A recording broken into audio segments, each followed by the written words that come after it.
उधर मेहनत मजदूरी करके अपना अपना परिवार चलाते थे। मोहन, मुझे लगता है अब हमें कुछ और काम करना पड़ेगा। घर के खर्च तो बढ़ते ही जा रहे हैं और हमें तो सिर्फ 100 रुपए ही मिलते हैं दिन के। इतने में तो अब कुछ हिसाब बन नहीं पा रहा है। पर गोविंद, हम कर भी क्या सकते हैं? हमें तो मजदूरी ही करनी है, तो इससे ज्यादा पैसे हमें कौन देगा? मोहन, मेरा एक रिश्तेदार है जो पास के गांव में एक जमींदार के खेतों में काम करता है। उसे पूरे 150 रुपए मिलते हैं दिन के। क्यों ना हम भी वहां चल के देखें, शायद हमें भी वहां 150 रुपए मिलने लगे। पर गोविंद, दूसरे गांव में काम करने से हम रोज घर नहीं आ सकेंगे। रात को भी वहीं ठहरना पड़ेगा, जबकि यहाँ हम रोज अपने घर पर रहकर सबकी देखभाल भी कर सकते हैं। गोविंद, तुम जाओ, मैं तो यही काम करूँगा। अरे मोहन, कुछ ही दिनों की तो बात है। हम हर 15 दिनों बाद घर वापस आ जाया करेंगे और फिर ढेर सारे पैसे भी तो लाया करेंगे, जिससे हमारे घर की सारी मुसीबतें दूर हो जाएंगी। गोविंद की बातें सुनकर मोहन सोच में पड़ जाता है। ये गोविंद ठीक ही कह रहा है। अगर हाथ में कुछ पैसे होंगे तो घर की मुसीबतें ही कम होंगी। गोविंद और मोहन दूसरे दिन पास के गांव की ओर जाते हैं। दोनों काफी देर से चलते हुए थककर एक पेड़ की छांव में बैठ जाते हैं। इतना चलते चलते मैं तो बहुत थक गया, थोड़ा यहीं पर आराम कर लेता हूँ। तभी वहाँ एक बूढ़ा व्यक्ति आता है। बेटा, बहुत भूख लगी है, क्या मुझे कुछ खाने को मिल सकता है? 2 दिनों से बहुत भूखा हूँ, कुछ नहीं खाया है। अरे बाबा, भूख तो हमें भी लगी है। मैं क्या दूं आपको खाने के लिए? हमारे पास तो कुछ भी नहीं है खाने के लिए। हम लोगों ने भी तो कुछ नहीं खाया है। बाबा, आप बैठ जाइए, मैं इस जंगल में देखता हूँ, कुछ ना कुछ खाने को लेकर आता हूँ। थोड़ी देर बाद मोहन कुछ जामुन लेकर वापस आता है और जामुन बाबा को दे देता है और बाबा जामुन खा लेते हैं। बचे हुए 2 जामुन बाबा मोहन को दे देता है और कहता है, बेटा, ये जामुन ले जाकर अपने आंगन में बो देना। यह एक जादुई जामुन का पेड़ बन जाएगा और इस पेड़ से तुम जो भी मांगोगे वो तुम्हें मिल जाएगा। इतना कहकर बूढ़ा व्यक्ति वहाँ से चला जाता है और मोहन एक जामुन गोविंद को दे देता है। दोनों अपने घर वापस आ जाते हैं। मोहन वह जामुन अपने घर के आंगन में बो देता है। कुछ दिनों बाद वह जामुन का पेड़ बड़ा हो जाता है। अरे, यह जामुन का पेड़ तो बड़ा हो गया है। तो क्या वह बाबा ने जो कहा था वो सच है? क्या यह जामुन का जादुई पेड़ है और मैं जो भी कहूँगा ये पेड़ मुझे वो दे देगा? मैं गरीब हूँ, तो क्या यह पेड़ मुझे अमीर बना देगा? मोहन के इतना कहते ही जामुन का पेड़ ढेर सारे सोने के सिक्के दे देता है। अरे, ये तो सच में जादुई जामुन का पेड़ है। मोहन अब पेड़ की मदद से बहुत धनवान हो जाता है। वही गोविंद भी जादुई जामुन के पेड़ की मदद से बहुत धनवान हो जाता है। एक दिन गोविंद गांव से गुजरते हुए लोगों की बातें सुनता है। अरे भाई, ये गोविंद तो बहुत ही धनवान हो गया है। कितना बड़ा घर है उसका, ढेर सारे नौकर चाकर भी हैं उसके घर पे। गोविंद की तो जिंदगी बहुत ही अच्छी हो गई है। गोविंद अब हमारे गांव का सबसे धनवान व्यक्ति बन गया है। लेकिन मोहन भी तो बहुत धनवान है, उसके पास भी तो बहुत धन दौलत हो गई है। मोहन के घर पर भी ढेरों नौकर हैं और मोहन पूरे गांव में कितना मशहूर हो गया है। मोहन हर महीने गरीब लोगों को दान करता है। उन दोनों की बातें सुनकर गोविंद को मोहन से जलन होने लगती है। ये मोहन क्या मुझसे ज्यादा धनवान हो गया है? और ये गांव वाले भी मोहन की ही तारीफ कर रहे हैं। अब मुझे मोहन से भी ज्यादा धनवान बनना है और इस मोहन का भी कुछ ना कुछ करना पड़ेगा। गोविंद अपने घर चला जाता है। गोविंद रात भर मोहन के बारे में ही सोचता रहता है और सुबह सुबह जाकर मोहन का जामुन का पेड़ काट देता है और चुपचाप अपने घर आ जाता है। घर आकर गोविंद देखता है कि उसका घर पहले जैसा ही बना हुआ है और जामुन का पेड़ भी गायब हो चुका था। यह सब देखकर गोविंद का सिर चकरा जाता है। अरे ये क्या हो गया? ये मैंने क्या कर दिया? हे भगवान, सबसे ज्यादा धनवान बनने के लालच में मैंने अच्छा बुरा कुछ नहीं सोचा और अपने ही मित्र को धोखा दिया। मैं मोहन को नीचा दिखाना चाहता था और मेरा ही सब कुछ लुट गया। एक दिन साधु अपनी कुटिया के बाहर पेड़ के नीचे बैठा ध्यान कर रहा था।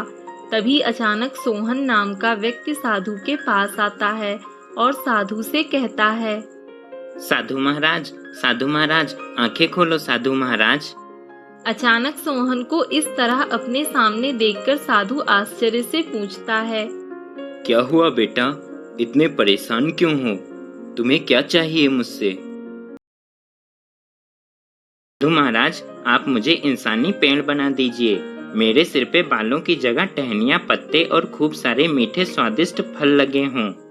सोहन की इस अजीबोगरीब मांग को सुनकर साधु को हंसी आ जाती है।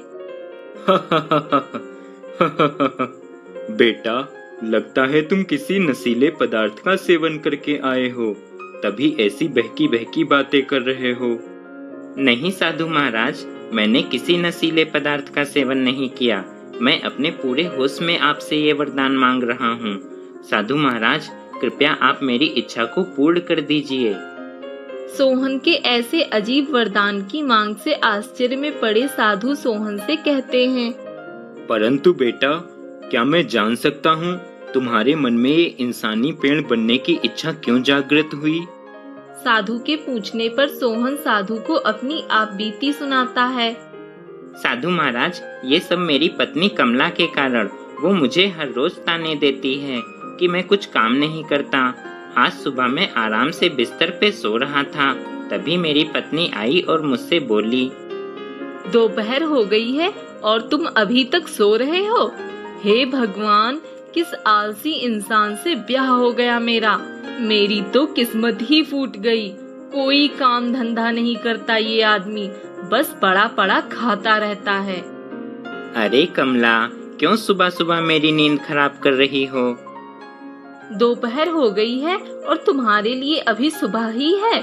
कोई काम धंधा नहीं करते हो, घर में खाने को एक दाना नहीं है और तुम्हें किसी बात की कोई फिक्र ही नहीं। कितने आलसी हो तुम। अरे कमला, इतना क्यों परेशान होती हो? कर लूंगा काम धंधा। अच्छा, अब उठ गया हूँ तो बहुत भूख लगी है। वो जो फल रखे हैं कल के, दे दो खा लूं। नहीं दूंगी तुम्हें फल। फल खा खा के ही जिंदगी गुजारते रहना बस। जब देखो तब फल दे दो खा लूं। कोई काम धंधा मत करना, बस फल ही खाते रहना। तुम एक काम करो, अपने सिर पे एक पेड़ उगा लो फलों का, और जब भी भूख लगे तो अपने सिर से फल तोड़कर खा लेना। फिर मैं नहीं कहूँगी तुमसे काम धंधा करने को। साधु महाराज, जब कमला ने मुझसे इतनी तीखी बातें कही तो मुझे गुस्सा आ गया। इसीलिए मैंने कमला से कहा, ठीक है, मैं जाता हूँ और अपने सिर पर फलों का पेड़ उगा कर आता हूँ। और साधु महाराज, इसीलिए मैं चाहता हूँ आप मेरे सिर पर फलों का पेड़ उगा दीजिए, मुझे इंसानी पेड़ बना दीजिए। फिर मुझे मेरी पत्नी कुछ नहीं कहेगी और मुझे फल खाने को मिल जाएंगे और ना ही मुझे कोई काम धंधा करना पड़ेगा।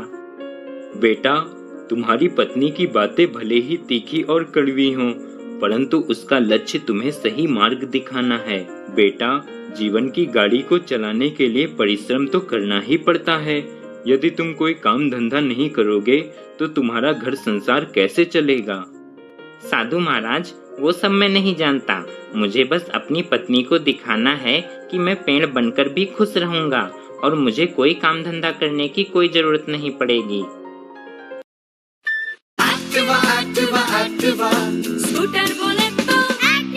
मैंने तो तुम्हें जीवन का महत्व समझाने की कोशिश की, परंतु जब तुमने अपनी जीवन संगिनी की बात नहीं सुनी तो मेरी कहाँ सुनोगे? ठीक है, मैं तुम्हें वरदान देता हूँ, तुम एक इंसानी पेड़ बन जाओ। तुम्हारे सिर पर टहनियाँ, पत्ते और फल उगने लगे। साधु के ऐसा कहते ही सोहन के सिर पर एक पेड़ उग जाता है और वह इंसानी पेड़ बन जाता है। ये देखकर सोहन बहुत खुश हो जाता है। अरे वाह, मैं पेड़ बन गया। पर साधु महाराज, इसमें फल नहीं आए। बेटा, चिंता मत करो, सुबह तक फल भी आ जाएंगे। ठीक है साधु महाराज, अब मैं अपनी पत्नी को दिखाऊंगा। हा हा हा हा हा। अरे वाह, मैं पेड़ बन गया। अब मुझे कोई काम धंधा करने की जरूरत नहीं। सोहन पेड़ बनकर खुशी से घर की ओर जाता है। गांव में जो भी सोहन को देखता वह उसे देखता ही रह जाता और उस पर खूब हंसता। मम्मी मम्मी, वो देखो पेड़ वाला आदमी। कहाँ? अरे हाँ, ये तो सोहन भाई हैं। इनके सर पे ये पेड़ कैसे उगाया? तभी गांव का ही जगत सोहन को देखकर आश्चर्य से कहता है। अरे भाई सोहन, ये क्या, तुम्हारे सर पे ये पेड़ कैसे उगाया? हाँ, अब मेरे सिर पे पेड़ उग गया है। अब मुझे कोई काम धंधा करने की जरूरत नहीं होगी, समझे? इतना कहकर सोहन वहाँ से चला जाता है। देखो कितना आलसी आदमी है, सर पे पेड़ उगा लिया पर काम धंधा नहीं करेगा। तभी घर के बाहर खड़ी कमला सोहन के आने का इंतजार कर रही थी। इतनी देर हो गई, अभी तक नहीं आए, पता नहीं कहाँ चले गए। तभी कमला देखती है सर पे पेड़ उगाए सोहन घर की ओर आ रहा है। सोहन को देखकर कमला हैरान रह जाती है। ये क्या है? हे भगवान, आपने तो सच में अपने सर पे पेड़ उगा लिया। हाँ कमला, तुमने कहा था यदि मैं अपने सिर पे पेड़ उगा लूं तो तुम मुझसे काम धंधा करने को नहीं कहोगी। देखो, मैंने साधु महाराज की मदद से सर पे पेड़ उगा लिया। सुबह तक इस पे फल भी आ जाएंगे। अब मुझे काम धंधा करने जाने की कोई आवश्यकता नहीं होगी। इतना कहकर सोहन घर के अंदर जाने लगता है, पर सर पे पेड़ होने की वजह से वह घर के अंदर नहीं जा पाता। ये देखकर कमला हंसते हुए कहती है। अच्छा है, अब तुम घर के बाहर ही रहो, पेड़ बनकर यहीं आंगन में खड़े रहो। मैं तो चली घर के अंदर। सोहन रात भर घर के आंगन में ही खड़ा रहता है। सुबह होते ही सोहन के सिर पर लगे पेड़ में खूब सारे फल आ जाते हैं। अरे वाह, मेरे पेड़ में फल आ गए। रात भर खड़े खड़े थक गया हूँ, बहुत भूख लगी है। अब फल तोड़कर खा लेता हूँ। सोहन अपने फलों को तोड़ने की कोशिश करने लगा, लेकिन सोहन का हाथ अपने सिर पर लगे फलों तक नहीं पहुँच पाया। अरे, मेरा हाथ तो मेरे फलों तक पहुँच ही नहीं रहा। अब क्या करूँ? तभी कुछ पक्षी आकर सोहन के सिर पर लगे पेड़ पर बैठ जाते हैं और फलों को चुगने लगते हैं, जिससे सोहन को दर्द होता है और वह चिल्लाता है। अरे आ कमला, अरे कमला, कहाँ हो? जल्दी आओ कमला। क्या हुआ? क्यों चिल्ला रहे हो? अरे कमला, देखो, पक्षी मेरे फलों को खा रहे हैं, पत्तों को तोड़ रहे हैं। मुझे दर्द हो रहा है। अरे, अगर पक्षी आपके फल तोड़कर खा रहे हैं और आपको दर्द हो रहा है तो आप फलों को तोड़कर कैसे खाओगे? नहीं कमला, मैं अपने फलों को तोड़कर नहीं खा सकता। ये पक्षी मेरे फल तोड़कर खा रहे हैं। मुझे दर्द हो रहा है। इस बात का एहसास अभी मुझे हुआ और मेरे हाथ भी मेरे फलों तक नहीं पहुँचते। तो अब क्या करोगे? कमला, मुझे प्यास लगी है, पानी ले आओ। कमला सोहन के लिए एक गिलास में पानी लाती है, लेकिन एक गिलास पानी से सोहन की प्यास नहीं बुझती। कमला, इस एक गिलास पानी से तो मेरी प्यास ही नहीं बुझी। मुझे और ढेर सारा पानी पीना है। तभी कमला एक बाल्टी पानी लाती है। सोहन बाल्टी का सारा पानी पी जाता है।